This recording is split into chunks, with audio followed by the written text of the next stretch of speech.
चोरी करते हैं, मुल्क तबाह हो जाता है। हमने आज़ादी बड़ी कुर्बानियों से हासिल की है। in the city of Mumbai in India.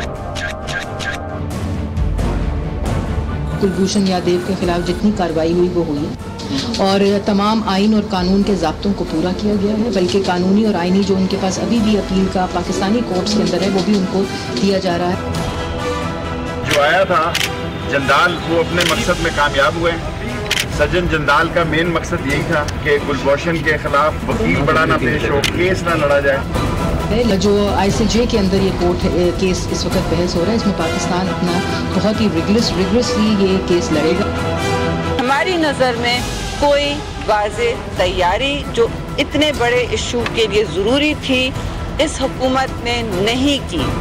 Kulbhushan Yadav का फैसला बैनुल-अक़वामी अदालत हेग में नहीं, मरी की पहाड़ियों की बुलंदियों पे होगा।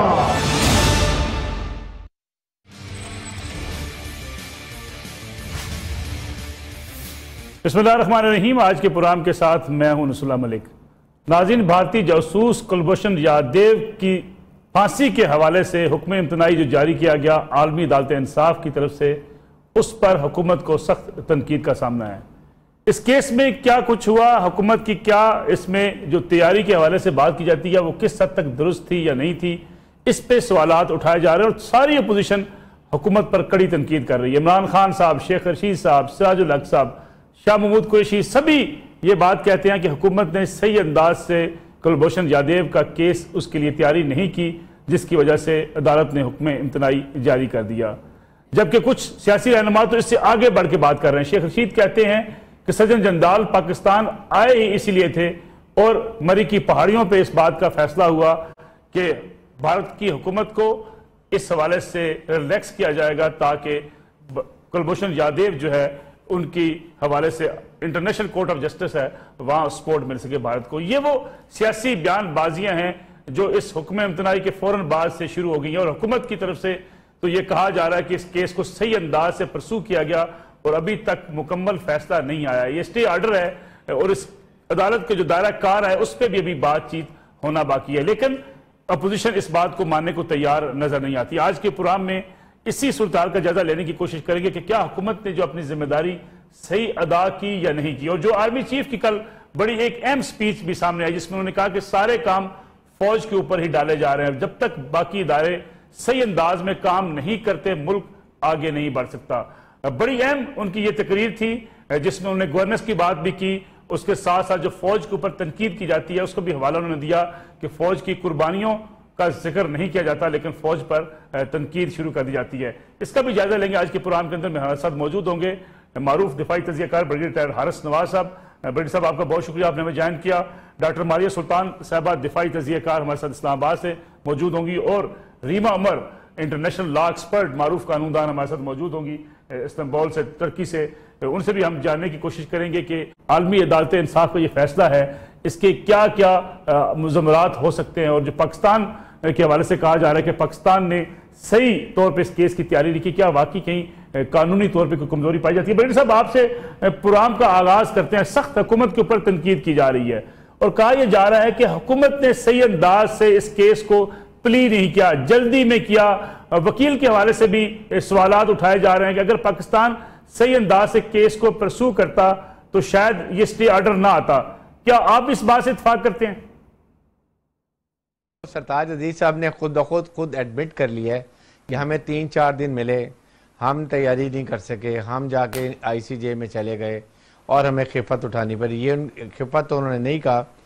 बात यह कि आपको किसने कहा कि आप भागते हुए जाएं, आप अपने एडहॉक जज डिक्टेयर वहाँ पर अपॉइंट ना कर सकें और आप एक ICJ को एक लेटर ना लिख सकें जी कि we have got very short time, we need more time, we have to appoint ad hoc जज। हमने वहाँ पर अपनी टीम, इंटरनेशनल टीम को सिलेक्ट करना है, हमने तैयार करना है and we also object jurisdiction of this court. अगर हम ये पहले करके 20-15 दिन ले लेते तो हम इसको आराम से डेलिब्रेट करते, इस मामले को पार्लियामेंट में ले जाते, जॉइंट सेशन में ले जाते सेनेट के साथ और वहाँ एक अवाम का मुत्तफिका फैसला लेते जो आपके पीछे होता जब आप इंटरनेशनल कोर्ट ऑफ जस्टिस में जाते। ये बात उसके बाद आपने खुद कंट्रोवर्सी क्लियर कर ली जब आप नेशनल सिक्योरिटी इश्यूज के ऊपर आप कॉम्प्रोमाइज करते हैं। उसके बाद डॉन लेक्स की बात, पनामा में आप करप्शन में इन्वॉल्व हुए हैं, पहले प्रॉब्लम चल रही है। इन अवामिल के अंदर आप जब सजन जदाल को बुलाते हैं वहां पर कॉन्ट्रीब्यूशन एक और उलझ जाते हैं। इसका मतलब है कि आपको किसी नेशनल सिक्योरिटी इशू की परवाह नहीं है, आप सिविलियन डिक्टेटर हैं, आप यहाँ पर एनार्की में चल रहे हैं और आप अमीर उमर बने हुए, आपको किसी की परवाह नहीं है। जब ये चीजों को आप देखते हैं, फिर उसके बाद जाके आपने मुझे ये बताइए कि वहां जाके आपने जो है वो 90 मिनट आपको मिलते हैं, आप 50 मिनट केस का खत्म कर देते हैं। आपने ये किसने कहा, सबसे पहले ये मालूम करें कि किसने आईसीजे में कहा कि 17 अगस्त तक हम एग्जीक्यूट नहीं करेंगे। आपने ये डेट क्यों दी, आपको किसने कहा, हु इज रिस्पॉन्सिबल, किसने प्रॉम्प्ट किया, किसकी लैंग्वेज बोली।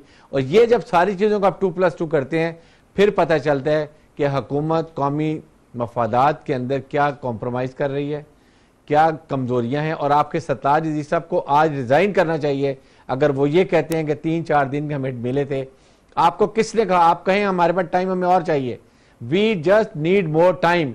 Who was forcing you to go hurriedly and get the favour in terms of India. ठीक, डॉक्टर मरी सुल्तान साहब, जो ब्रिगेडियर साहब बात कर रहे हैं कि सरताज अजीज साहब ने भी इस बात को तस्लीम किया कि हमें टाइम कम मिला, तो क्या आप समझती हैं कि सफारती सतह पे कुलभूषण यादव के जो केस है उसको सही तरीके से हमने जो है ट्रीट नहीं किया, सही तरीके से हम सफारती सतह पे उसको उजागर नहीं कर पाए, पूरी दुनिया को बता भी नहीं पाए कि कुलभूषण यादव पाकिस्तान के अंदर क्या कर रहा था या उसका क्या किरदार था, और जो भारत का किरदार है पाकिस्तान के अंदर खासतौर पे पाकिस्तान को डिस्टेबलाइज करने का, इसको अब सफारती सतह पे दुनिया को बताने में नाकाम रहे हैं। देखिए, इसमें तो कोई शक नहीं है कि अभी तक आपने इसके ऊपर अपना सफारती ऑफेंसिव इस पर लॉन्च नहीं किया, ना ही आपने अभी तक आप दुनिया के सामने वो तमाम तर बातें उजागर कर सके हैं जो कुलभूषण जो है पाकिस्तान में करता रहा है, इसमें कोई दो राय नहीं है। लेकिन इसके साथ साथ जो इस वक्त बैनुल-अक़वामी कोर्ट का फैसला है उसको भी बहुत ज़रूरी है कि आप उसी तनासब में देखें कि जिस तनासब में ये फैसला आया है। पहली बात तो ये कि ये एक अबूरी फैसला है, इसमें कोई दो राय नहीं होनी चाहिए। दूसरी बात ये है कि ये कोर्ट की जुरिस्डिक्शन के मुताबिक है, जिसमें वो ये देख रहे हैं कि क्या कोर्ट के पास ये दायरा कार है, और दायरा कार वो इस बात से नहीं देख रहे कि वो कुलभूषण यादव का केस चला रहे हैं, क्योंकि हिंदुस्तान की तरफ से जो केस लिया गया, यानी कि जो केस वहाँ उन्होंने दायर किया, उसमें उन्होंने 3 चीज़ें कही। एक चीज़ उन्होंने ये कही कि कुलभूषण यादव जो है एक हिंदुस्तानी शहरी है। दूसरी बात उन्होंने ये कही कि उसको जान को खतरा है क्योंकि उसको यहाँ सजाए मौत हो चुकी है। तीसरी बात उन्होंने ये कही कि क्या कोर्ट का ये दायरा कार बनता है या नहीं।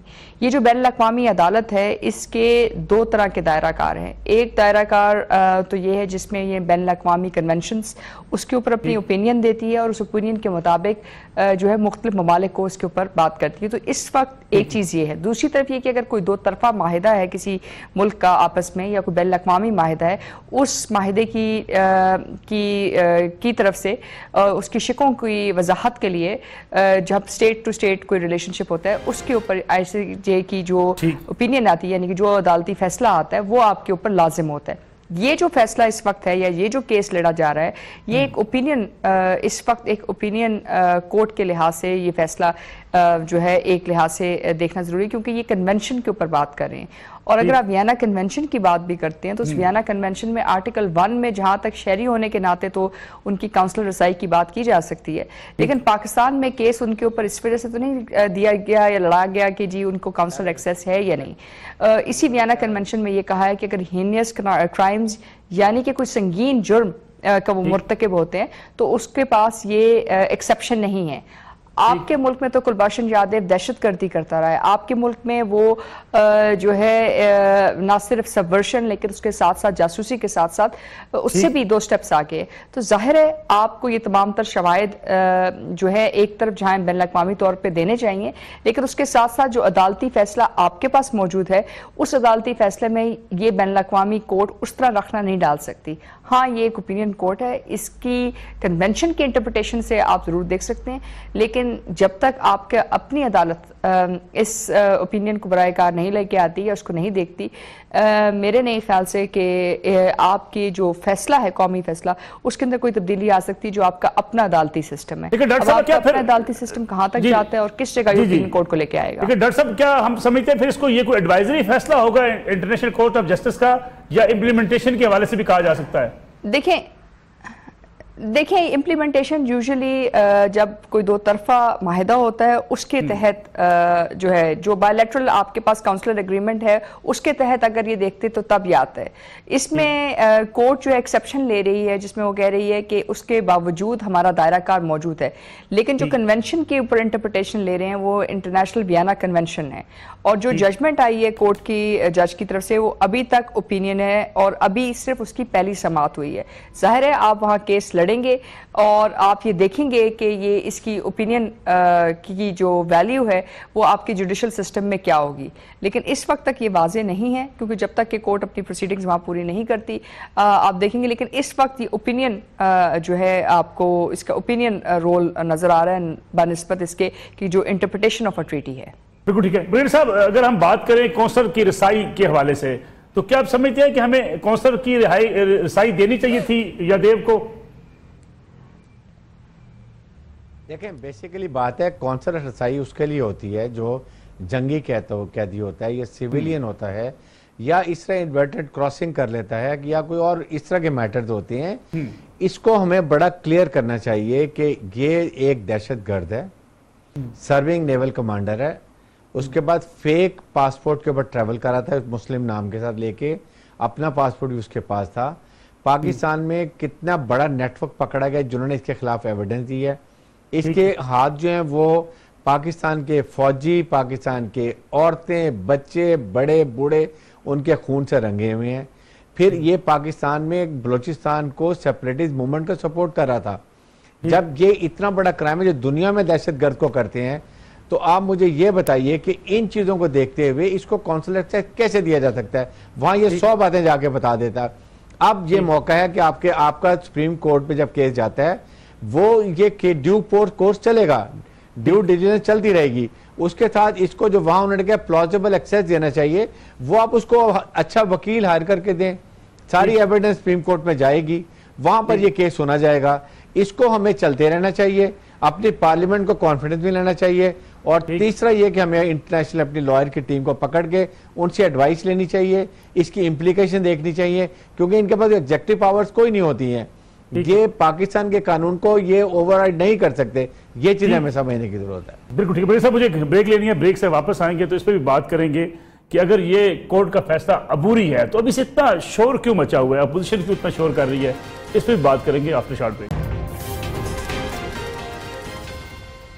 प्रोग्राम एक बार फिर खुशामदीद। डॉक्टर मारिया सुल्तान साहब, मैं आपसे ये जानना चाहूंगा कि ये जो मुसलसल अपोजिशन कह रही है कि सजन जंदाल पाकिस्तान आए तो वहां मामला तय पा गए, क्या आप इस बात से इत्तेफाक करती हैं कि क्या ऐसा हो सकता है कि हुकूमत पाकिस्तान भारत को कुछ रिलीफ देना चाहे और सजन जंदाल उसके लिए बैक चैनल से डिप्लोमेसी कर लें?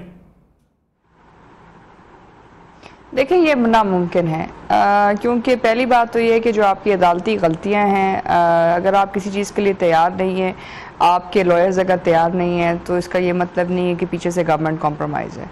वो एक दूसरी बात है। जो इस वक्त आपका केस था वो आपको केस लड़ना चाहिए था, पहली बात। दूसरी बात ये है कि जहाँ तक हिंदुस्तान का जो केस है, मेरे ख्याल से हिंदुस्तान ने बहुत चालाकी की कोशिश की है, क्योंकि उन्होंने ये तमाम तर जो मुद्दा है उसको किसी और रुख में लेके जाने की कोशिश की है बैनुल-अक़वामी सतह के ऊपर, ताकि उन पर ये इल्ज़ाम ना लग सके कि वो रियासती दहशतगर्दी करते रहे हैं पाकिस्तान में। क्योंकि जो उन्होंने दायरा कार मांगा है इस बैनुल-अक़वामी अदालत से, मौजूद अदालत से, वो ये पूछना चाह रहे हैं कि क्या एक शहरी की हैसियत से उनको काउंसलर एक्सेस हासिल होनी चाहिए या नहीं। लेकिन जब आप इसके जवाब में उनका सर्विस रिकॉर्ड मांगेंगे तो हिंदुस्तान को भी अदालती तौर के ऊपर वो सर्विस रिकॉर्ड देना पड़ेगा जो आपका फॉरेन ऑफिस पहले मांग चुका है, जो जिससे देने से उन्होंने इनहराफ किया। दूसरी बात यह कि अगर वो इसको बायलैटरल उसके ऊपर यानी कि माहिदे की तरफ लेके जाते हैं तो फिर ये अपना केस वहाँ जो है मुश्किल में डालेंगे। तीसरी तरफ जो बहुत अहम बात है जो हमें समझने की ज़रूरत है वो ये है कि इस वक्त मोदी ने जो है निजी तौर के ऊपर या दाखिली तौर के ऊपर हिंदुस्तान में ये तासर देने की कोशिश की है वो कुलभूषण यादव को वापस ले आएगा, जबकि हकीकत ये है कि एक ओपिनियन कोर्ट जो पाकिस्तान का अदालती फैसले हैं या पाकिस्तान का अदालती सिस्टम है उसको पूरी तरह से यानी एक तरफ नहीं रख सकते। ये जाहिर है अगर वो कुछ चाहते हैं तो उनको पाकिस्तान की अदालत के अंदर या पाकिस्तान के अदालती सिस्टम के अंदर आके उस जंग को लड़ना पड़ेगा, पहली बात। दूसरी बात यह है कि क्योंकि ये दो तरफा जो माहिदा है उसकी बुनियाद के ऊपर या उसकी इंटरप्रिटेशन के ऊपर ये केस नहीं दायर किया गया, ये काउंसलर एक्सेस और बैन अवी जो इंसानी हकूक है उसकी जितनी हद तक जो उसमें वसअत आई है उसको इस्तेमाल करने की कोशिश की है, जिसकी वजह से जो कोर्ट की जजमेंट है उसमें वो कहते हैं कि बैन अवी इंसानी हकूक अब इतनी वसअत हासिल कर चुके हैं कि जहाँ जो रियासतें हैं वो अपनी नेशनल सिक्योरिटी या इस किस्म की चीज़ों को या जो उनका रियासती दायरा कार है उसको इतना ज़्यादा महफूज ना समझें। लेकिन बहरहाल इंटरनेशनल कोर्ट ऑफ जस्टिस जो है वो रियासतों के माबैन ये चीज़ पूरे करने की कोशिश करती है और उसके कुछ खदोखाल और कुछ असूल हैं। ये मुमकिन नहीं है कि जो इंटरनेशनल लॉ है वो प्रेसिडेंस हासिल करे डोमेस्टिक लॉ के ऊपर। अगर आपको याद हो कुछ अर्सा पहले तो रेमंड डेविस के इशू के अंदर भी अमेरिका की तरफ से ये कोशिश की गई कि उनको वियना कन्वेंशन के जरिए बाहर निकाला जाए, लेकिन उस वक्त आपकी अदालत ने और आपका जो मौक़िफ़ था बड़ा वाज़ेह था, वो ये था कि ये हीनियस क्राइम यानी कि एक संगीन जुर्म के मुर्तकिब हैं जिसकी वजह से ये मुमकिन नहीं है कि इनके ऊपर डिप्लोमेटिक या वियना कन्वेंशन के तहत इनको या रसाई दी जाए या इनको उसके तहत अमेरिका जो है मुंतकिल किया जाए। और उस वक्त अमेरिका तो इस हद तक जाने के लिए तैयार था कि उसको रेमंड डेविस को वो एक सफारतकार दिखाने की कोशिश करते। यहाँ तो मामला बहुत मुख्तलिफ है, यहाँ तो मामला एक जासूस के साथ एक दहशतगर्द का है, तो ये मुश्किल होगा हिंदुस्तान के लिए बैन अवी कवानीन को भी इस तरह दिखाने में, क्योंकि ये एक ऑप्शनल प्रोटोकॉल है जिसके ऊपर उन्होंने इंटरप्रिटेशन जो है दायर करने की कोशिश की है। अभी सिर्फ उसकी समात की हद तक उन्होंने कहा कि दायरा कार है, आगे क्या जवाब बनता है उसके अंदर उसकी बाकी शिकें भी आएंगी। उन बाकी शिकों के मुताबिक जाहिर है आपका निजी कानून जो है उस पर फौकियत हासिल करेगा, जैसे कि रे डेविस के केस में जहां आपने शरीयत कोर्ट के मुताबिक फैसला भी दिया और उस फैसले के बाद किसास और दियत के बाद वो बाहर निकले।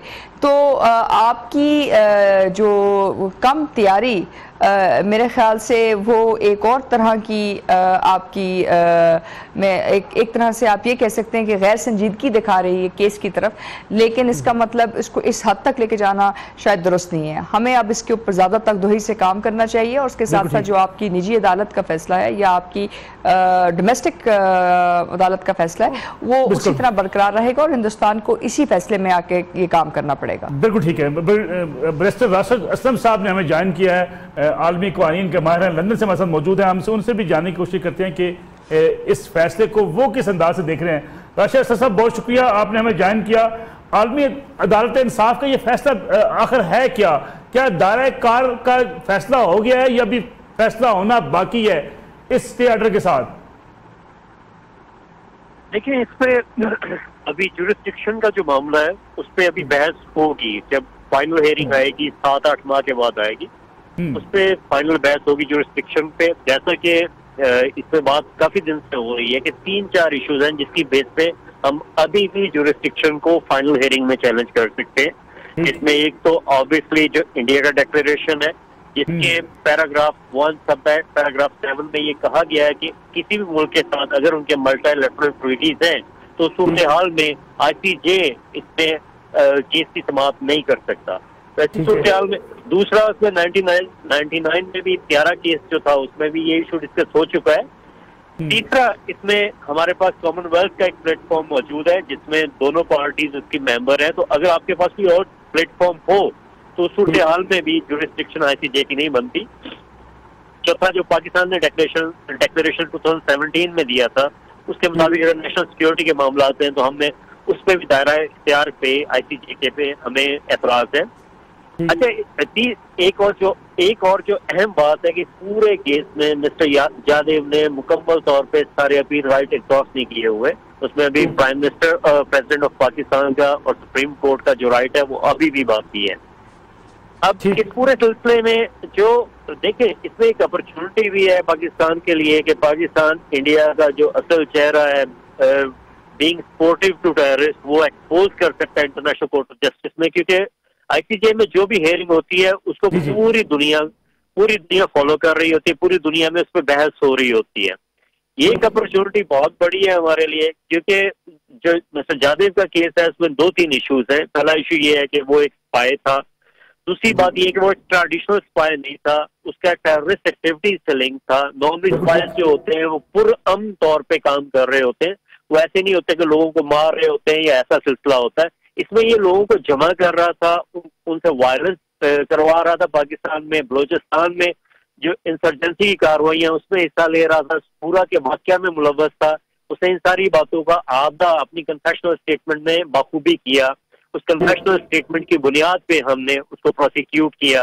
प्रोसिक्यूट करने के बुनियाद पे उसको डेथ सेंटेंस जो भी अनाउंस की गई। लेकिन राशिद साहब, अगर ये केस प्रोलॉन्ग होता है, टाइम मिलता है पाकिस्तान, जैसे कि बात करें 6-7 माह बाद इस पे डिस्कशन होना बाकी है, तो क्या इस सारे प्रोलॉन्ग होने का फायदा पाकिस्तान को हो सकता है आलमी सतह पे? ये बिल्कुल हो सकता है। इसमें देखिए, जरूरी नहीं है 7-8 माह के बाद ही इसका फैसला हो जाए, हो सकता है इसमें ज्यादा टाइम लगे। अब इसमें हमारे एंड पे जो करने वाले काम है वो है कम्युनिकेशन के। हम किस हद तक मौसर कम्युनिकेशन इंडिया के साथ करते हैं। जैसा कि एक बहुत अच्छा जो काम हमने किया था, वो हमारा एक खत है जो 23 जनवरी 2017 को हमने इंडिया को लिखा, जिसमें हमने उनसे ऑफिशियली असिस्टेंस मांगी कि मिस्टर जयदेव ने 13 नाम दिए, उन 13 नामों का उसके साथ लिंक है, प्लस जो टेररिस्ट एक्टिविटीज हो रही थी बलूचिस्तान में या कराची में, उनके साथ उनका बिलवास्ता या बिलावास्ता लिंक है, और हमें इस बारे में आपकी असिस्टेंस दरकार है। आप being a responsible state under UN resolution 3073, जिसके मुताबिक हर स्टेट जो इसकी मेंबर है यूएनओ की, वो उस पर ऑब्लिगेशन है कि जहां पे टेररिस्ट एक्टिविटीज हो उसका कलाकमा किया जाए, और एक स्टेट दूसरी स्टेट की मदद करेगी, इसमें भरपूर हमायत करेगी। अगर इंडिया उसमें हमारी हमायत नहीं करता या मदद नहीं करता, इट मीन्स कि वो जो इंटरनेशनल ऑब्लिगेशन है उसकी खिलाफ वर्जी कर रहा है। अब जादेव का अगर केस देखें तो उसमें इंडिया इटसेल्फ ये तस्लीम कर रहा है कि वो इंटरनेशनल ऑब्लिगेशन की खिलाफ वर्जी कर रहा है। जैसे उसका नाम मुबारक हुसैन पटेल था, पासपोर्ट की कॉपीज दी गई, उन्होंने नया नाम डिक्लेयर कर दिया, आफ्टर दैट सबूत दिए गए कि वो इन्वॉल्वमेंट है उसकी, उसके बाद confessional statement on the top is the biggest proof. अब इस पूरी सूरत हाल में इंडिया की अपनी पोजीशन फैक्चुअल बेसिस पे बहुत कमजोर है। वो जो आईसीजे में गए हैं वो 2 बेसिस पे गए हैं, एक तो वीसीसीआर की बेसिस पे, Vienna convention on consular relations, उसकी बेसिस पे गए हैं कि जो उनका आर्टिकल 30 सेक्शन 1 है उसके अंडर के जी हमें काउंसलर रिसाई नहीं दी गई अभी तक। दूसरा उसमें गए कि इंटरनेशनल ह्यूमन राइट्स लॉ के अंडर, क्योंकि पूरे यूरोप में कैपिटल पनिशमेंट के हवाले से पूरे यूरोप में एक सेंसिटिविटी पाई जाती है, एक हमदर्दी पाई जाती है कि कैपिटल पनिशमेंट नहीं होनी चाहिए, क्योंकि यहाँ 1960s के बाद कैपिटल पनिशमेंट खत्म कर दी गई थी।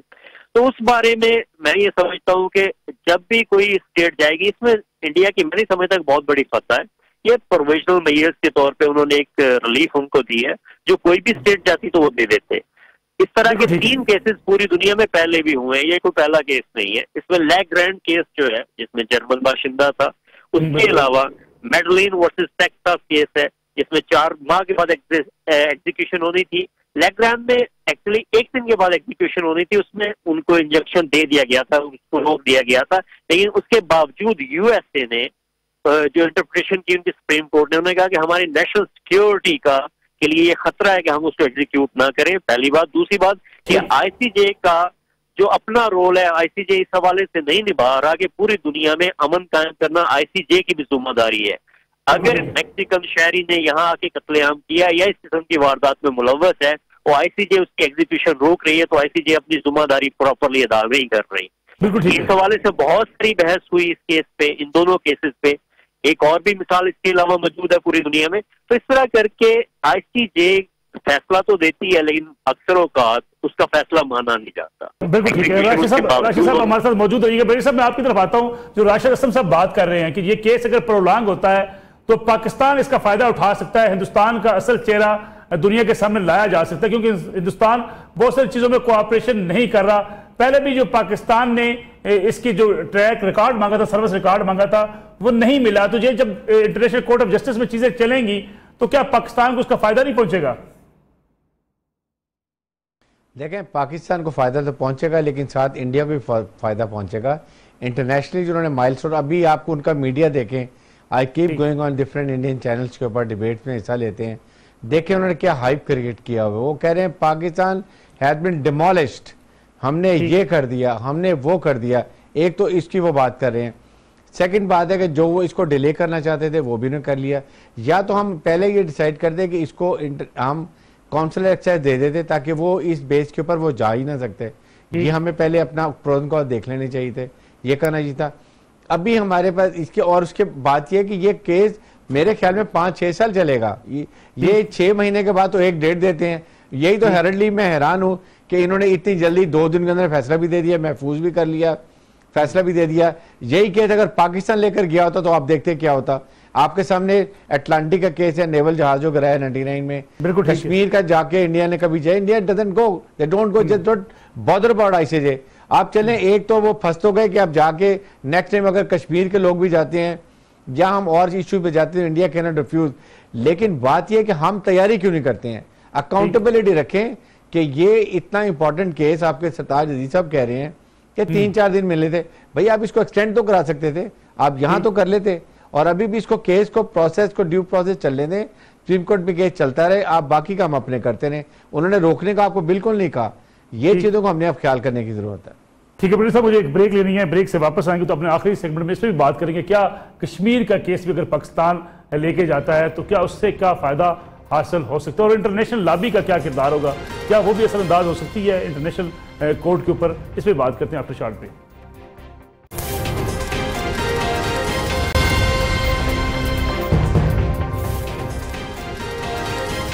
प्रोग्राम में एक बार फिर खुशामदीद। डॉक्टर मादी सुल्तान साहब, आपकी तरफ आता हूं। जिस अर्जेंसी में अदालत ने फैसला दिया उससे एक गुमान पैदा होता है कि आखिर क्या वजह थी इतनी अर्जेंसी में फैसला दिया गया। क्या फांसी की जो डेट है वो करीब थी इसलिए हम इसको इस तनाज़ुर में देखें, या कोई इंटरनेशनल लॉबी भी असरअंदाज होती है आईसीजे के ऊपर? देखिए, इसमें ज़ाहिर सी बात है ये एक बहुत बड़ा केस है। ये तारीख में बहुत अरसे बाद आपने कितना बड़ा दहशतगर्द, इतना बड़ा स्पाई पकड़ा है।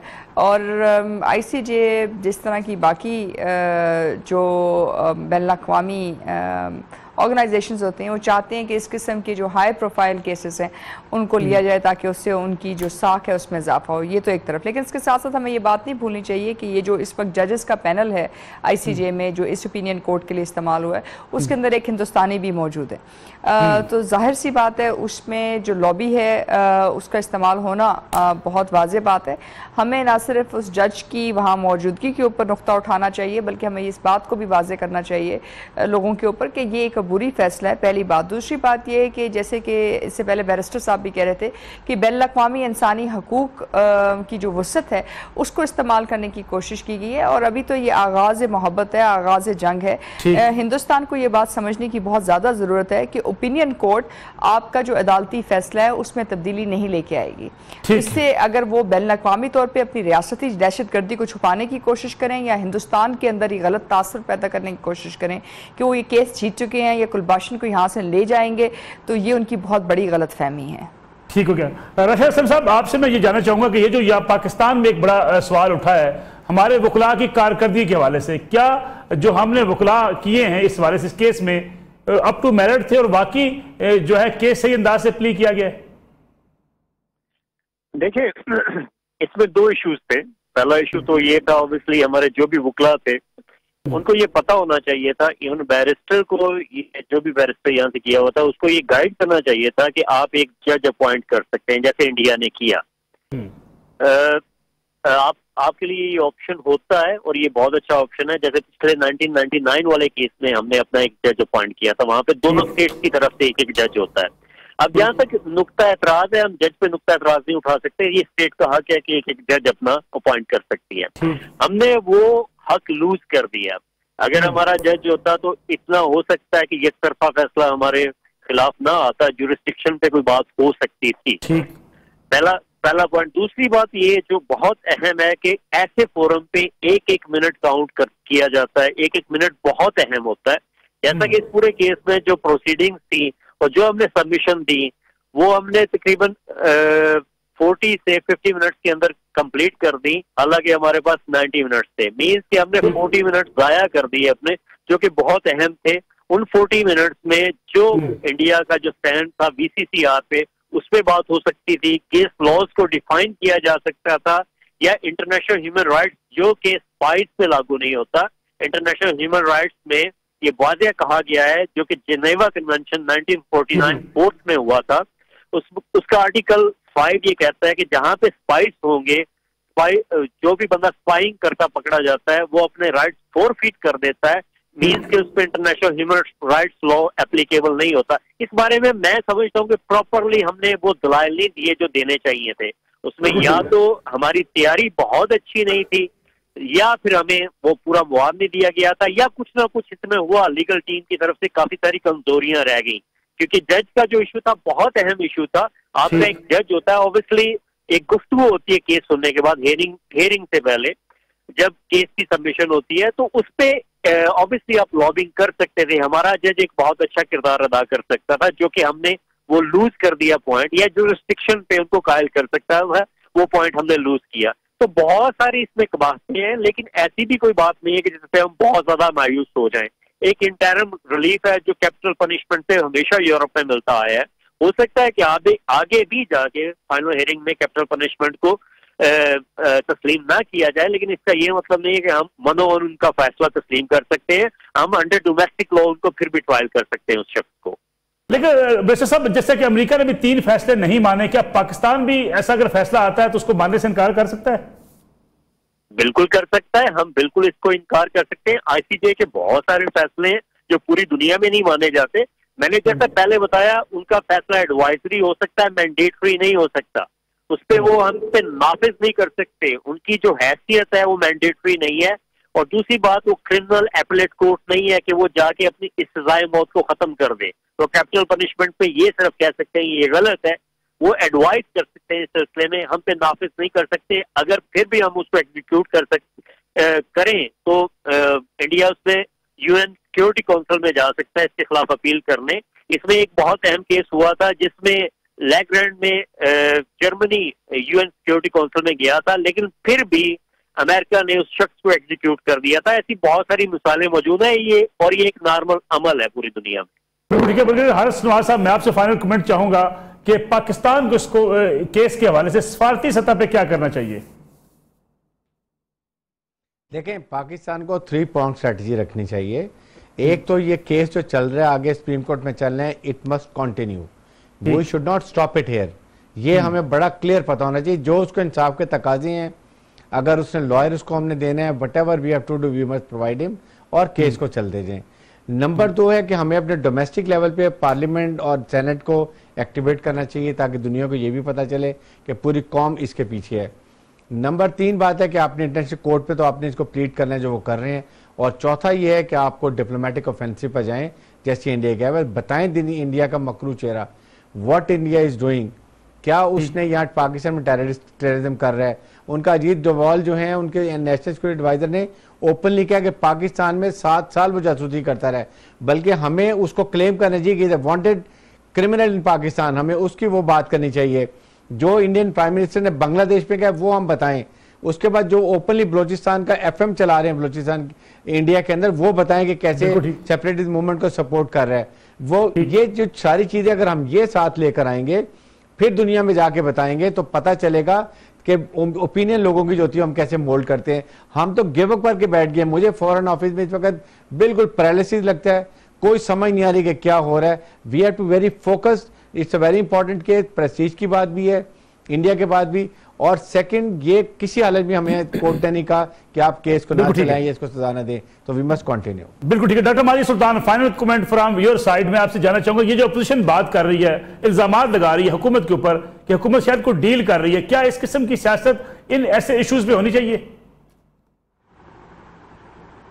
मेरे ख्याल से जी कुछ इश्यूज ऐसे हैं जो आपकी कौमी सलामती के हैं और आपको उसको कौमी सलामती के तकाज़ों के मुताबिक देखना चाहिए, पहली बात। दूसरी बात यह है कि जहां आपकी कमज़ोरियां रहेंगी आप उन कमज़ोरियों को कानूनी तौर के ऊपर पूरा करें। और तीसरी बात ये कि ये एक कौमी फैसला है। और सबसे बड़ी बात, जैसे कि अभी कुछ देर पहले भी कहा गया कि जो बैनुल-अक़वामी दहशत गर्दी की जो इस वक्त कवानीन है, उसके मुताबिक आपको ना सिर्फ ये बात वाज़ेह करनी पड़ेगी कि हिंदुस्तान किस तरह आपके मुल्क में दहशत गर्दी कर रहा है, लेकिन उसके साथ साथ किस तरह बैनुल अक़वामी जो मैंडेट है UN सिक्योरिटी काउंसिल का उसको किस तरह उसकी खिलाफ वर्जी करे, खासतौर पर यूनाइटेड नेशंस रेजोल्यूशन 1373 के तहत, जिसके ऊपर अगर आपका कोई गैर रियासती अंसर भी दहशतगर्दी में मुलव्वस पाया जाता है तो उसके खिलाफ रियासत को जो है आप रिस्पॉन्सिबल कर सकते हैं। तो इस वक्त पाकिस्तान के पास एक मजबूत केस है, लेकिन आपको पूरी तकदोही के साथ और बेहैसियत कौम हमें इसके ऊपर काम करना पड़ेगा। अगर आप ये नहीं करते तो आप एक अहम मौका जो है गंवा देंगे। और उसके साथ साथ बहरहाल निजी तौर के ऊपर आपको गुलबशन को जो सजाए मौत है उसको बरकरार रखनी चाहिए। अगर आपकी तमाम तर अपील्स के बावजूद अगर आपकी जो निजी कोर्ट्स हैं वो भी यही फैसला देती हैं। Thank you very much doctor बारी सुल्तान साहब, आप हारिस नवाज हमारे साथ मौजूद थे कराची से, आपका बहुत शुक्रिया। बैरिस्टर राशिद असलम साहब ने हमें लंदन से ज्वाइन किया था, आपका बहुत शुक्रिया। नाज़रीन, ये आज का प्रोग्राम था। कुलभूषण यादव का इंटरनेशनल कोर्ट ऑफ जस्टिस से हुक्म इम्तनाई के बावजूद केस अभी चलना बाकी है। पाकिस्तान में भी केस चलेगा और पूरी कौम ये समझती है कि जो भी पाकिस्तान के खिलाफ कार्रवाइयाँ करने वाले अफराद हैं, पाकिस्तान को डिस्टेबलाइज करने वाली जो कोशिशें दुनिया में हो रही हैं, उसका सद्देबाब पूरी पाकिस्तानी कौम को मिलकर करना है। एक अच्छा मौका है पाकिस्तान के पास हिंदुस्तान को भी बेनकाब करने का। इस केस में जो केस आगे बढ़ेगा, पाकिस्तान भी हिंदुस्तान की उन तमाम खराबियों को सामने ला सकता है जो पाकिस्तान के अंदर पाकिस्तान को गैर मुस्तहकम करने के लिए हिंदुस्तान हमेशा से करता है। इस बारे को इजाज़त दीजिए। अल्लाह हाफिज़।